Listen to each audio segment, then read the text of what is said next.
नमस्कार, मैं सुमलता शर्मा फिर से आपका स्वागत करती हूँ, अभिनंदन करती हूँ मेरी मोटिवेशनल बातों में। उम्मीद करती हूँ आप सब अच्छे होंगे। आज फिर प्रस्तुत हुई हूँ आपके समक्ष कुछ नया प्रेरणादायक प्रसंग लेकर। सच्ची महानता किसमें है? अगर मानव जीवन की बात करूं मैं, तो मानव जीवन की सच्ची महानता किस बात को दर्शाती है? मेरा मानना है सच्ची महानता तो देने में है। अगर हमारे पास धन अधिक है तो हम अपनी आवश्यकता की पूर्ति करने के बाद जो धन है उस धन का कुछ गरीबों में अगर हम दान करें, उनकी मदद करें, उनको आगे बढ़ाएं, तो वही तो सेवा और परमार्थ की सेवा है। क्योंकि धन अधिक होगा तो हमारी आवश्यकता पूर्ति होने के बाद हम उसको इकट्ठा करेंगे। किसके लिए? माना आने वाली पीढ़ी के लिए, परंतु वर्तमान में जो सिचुएशन है, कुछ बंदे किसी कारण से दुखी है, अपनी परिस्थिति से नहीं उबर पा रहे हैं, या कोई गरीब व्यक्ति है, क्यों ना हम उसको मदद करें ताकि वो आपके बराबर आने की कोशिश करे, वो भी समाज में अपने पैर मजबूत करे, उनको एक जीने का नया रास्ता मिले। यदि ऐसी सोच है आपकी तो मैं कह रही हूं इससे बड़ा तीर्थ व्रत और कोई नहीं हो ही नहीं सकता, है ना। तो इस प्रकार से सच्ची सेवा, सच्ची मानवता, सच्ची महानता यदि है तो परमार्थ दूसरों के लिए किए गए दान में है, सेवा में है, गरीबों को आगे बढ़ाने में है। तो एक छोटी सी कहानी है परंतु बहुत सीख दे रही है। एक छोटा सा बच्चा, बड़ा गरीब था वो, और वो कई दिनों से भूखा था। वो सड़कों पर ऐसे टहल रहा था, उसको 2 वक्त का खाना नसीब नहीं हो रहा था। अब वो बच्चा था, कोई इसके आसपास थे नहीं। उस बच्चे ने सोचा मैं खाना किससे मांगू, क्योंकि दुत्कार दिए जाते कई घरों में। क्योंकि पेट की जो भूख होती है ना, वो तो जिस पे बीते वही जान सकता है। एक दिन हम व्रत कर लेते हैं, 2 दिन व्रत कर लेते हैं ना, अगले दिन हमारी क्या स्थिति होती है आप और हम सब जानते हैं। तो एक भूखे व्यक्ति को पूछो कि उसको अगर 1 या 2 दिन खाना नहीं मिलता है तो बेचारा कैसे काम चलेगा। उसको और तो कुछ खाने को मिलता ही नहीं है, 2 वक्त की रोटी भी नहीं मिलती, तो वो कैसे जीवन यापन करेगा। हो सकता है कोई उसका सहारा न हो सकता है उसे अपने अधिकारों का पता नहीं हो, कई ऐसे कारण होते हैं। तो वो बच्चा ऐसे ही सड़क पे टहल रहा था, रो रहा था कि मुझे कोई रोटी दे दे, ऐसे मन मन में सोच रहा था। परंतु उसने कहा कि हिम्मत करता हूं मैं कहीं से कुछ भोजन की व्यवस्था करने के लिए। सामने एक घर था, दरवाजे पे जाकर के सोचा इसको खटखटाता हूं तो शायद मुझे कुछ खाने को मिल जाए और मैं शक्ति बटोर लो मेरे भीतर।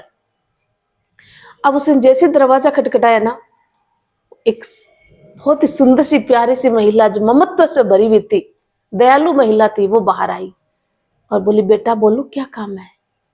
तो उसने कहा कि माँ मुझे पानी चाहिए, बहुत तेज प्यास लगी। क्योंकि इतनी शर्म आ रही थी उस बच्चे को खाना मांगते हुए। उस माँ ने जब उसका पूरा हुलिया देखा, उसका बाहरी आवरण देखा, इतना दुबला पतला मानो कई दिनों से उसको खाना नहीं मिला है, वो तुरंत समझ गई। वो कुछ भोजन और 1 गिलास दूध लेके आई। बोली बेटा पानी तो पीना है परंतु पहले तू खाना खा, दूध पी। मुझे ऐसा लग रहा है जैसे तू कई दिनों से खाना नहीं खाया है। इतनी ममत्व होती है कुछ महिलाओं में, है ना। वो किसी को ऐसे बगैर बात के झिड़कती नहीं है। अगर हमारे पास खाना पड़ा है, न भी है, तो भी कैसी व्यवस्था करके दरवाजे पे कोई आता तो उसको हम यूं ही नहीं निकालते।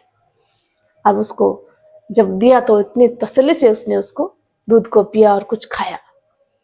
अब स्वाभिमानी लड़का था, वो गरीब जरूर था। उसने कहा कि माँ आपने मेरा पेट भरा है, अब आपकी मैं बदले में क्या सेवा कर सकता हूं। तब उस महिला ने बड़ा ही प्यारा सा उत्तर दिया, कहा बेटा मुझे कुछ नहीं चाहिए, बस मेरी एक ही तमन्ना है कि आप जब भी सक्षम हो ऐसी कड़ी मेहनत करो और कुछ अच्छा इंसान बनो और जरूरतमंदों की मदद करो। यही सबसे बड़ी सेवा है। मुझे कुछ नहीं चाहिए। पता वो शब्द उस बच्चे को ऐसे घर कर गए कि उसने कड़ी मेहनत करनी शुरू कर दी। जो भी जुगाड़ करता उसे पढ़ता लिखता करते करते एक दिन वो डॉक्टर बन गया। और वो महिला जिसने उसको दूध पिलाया था, कुछ खाने को दिया था, भोजन दिया था, एक दिन बड़ी तेज बीमार हो जाती है। आस पड़ोस के लोग उसको हॉस्पिटल में ले जाते हैं और वहां अस्पताल में ले जा करके जो है उसका इलाज करवाते हैं। और वहां जब डॉक्टर जांच करता है तो वो बच्चा जिसका दूध और रोटी से पेट भरा था उस महिला ने, वो पहचान लेता उसको और जितने भी संसाधन जुटते हैं हर प्रयास करके वो उस महिला को बचा लेता है। और जब वो ठीक हो जाती है एकदम अच्छे से, तब जब दवाई पैसे की पर्ची थमाई थी ना, तो उसमें क्या लिखा था कि आपका दवाइयों का बिल चुका दिया गया है 1 गिलास दूध और भोजन के बदले में। उस महिला की आंखों से अश्रुधारा बहने लगती है। उसने सोचा कि मैंने उस बच्चे को जो शब्द कहे थे ना, वो कितने सकारात्मक सोच के साथ गए थे उसके मन मस्तिष्क में, है ना। वो आज डॉक्टर बन गया, कितनी खुशी हुई। तो हमें कुछ शब्द जो बोले ना, सोच समझ के किसी को आशीर्वाद दे या किसी को कुछ अच्छे शब्द कहें, तो वो शब्द पता नहीं कब क्या उसके जीवन को बदल डाले।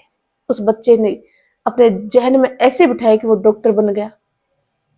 तो यहाँ ये कहानी, छोटी सी कहानी हमें यही संदेश देती है कि कभी भी किसी का किया गया कोई भी कार्य व्यर्थ नहीं जाता, किसी की मदद व्यर्थ नहीं जाती। हमें निस्वार्थ भाव से मदद करनी चाहिए, ये ध्यान रहे। वो किसी न किसी रूप में लौट कर जरूर आती है। जैसे कि उस महिला की मदद करने के लिए जब वो बीमार थी, देखो किस प्रकार से वो डॉक्टर के रूप में उसकी सेवा के लिए आया। ये तय है, ईश्वर के घर में ये न्याय जरूर होता है। हम किसी की मदद करते हैं ना, तो किसी न किसी रूप में लौट कर जरूर आती है। तो इस कहानी से जो हमें ये बहुत बड़ी सीख लेनी है कि हमें अपने जीवन में एक इस प्रकार का कदम उठाना चाहिए, मरते हुए को बचाना चाहिए, भूखे को खाना देना चाहिए, हमारे दम पर अहम भावना छोड़ करके, अहंकार छोड़ करके सबको अपना परिवार मानना चाहिए। इतना ही अपने दायरे में मत सिमटो कि अपने पराये में भेद करने लगो आप। और एक बंदा मर रहा है किसी कारण से और दूसरा खूब आनंद में है, भाई ठीक है, आपके किस्मत में आपने खूब मेहनत की है। अगर किसी कारण से पैसा ज्यादा है तो आप उसको ऊपर उठाने की कोशिश करो, कुछ ऐसे कर्म करो जिससे कि दुनिया में बहुत सारे ऐसे लोग हैं जो बड़े दुखी हैं, दीन हैं, प्रयास कर रहे हैं ऊपर आने का, परंतु किसी कारण से ऊपर आ ही नहीं सकते हैं। तो हमें जीवन में अगर हर एक व्यक्ति एक संकल्प ले कि चाहे कुछ भी हो जाए, हम बड़ा कुछ नहीं कर सकते हैं तो छोटे छोटे कदम बढ़ाएं हम, है ना। हर एक व्यक्ति जो सक्षम है अगर छोटे छोटे कदम बढ़ाना शुरू कर दे, इस प्रकार से हमारे जो समाज में ऐसे लोग मिले जो जिसको मदद की आवश्यकता होती है ना, तो अगर हम मदद करते हैं ना तो कभी व्यर्थ आपकी जा ही नहीं सकती, निश्चित रूप से लौट के आपके पास किसी न किसी दिन जरूर आएगी। तो उम्मीद करती हूँ ये छोटी सी कहानी से आपने बहुत कुछ सीखा होगा।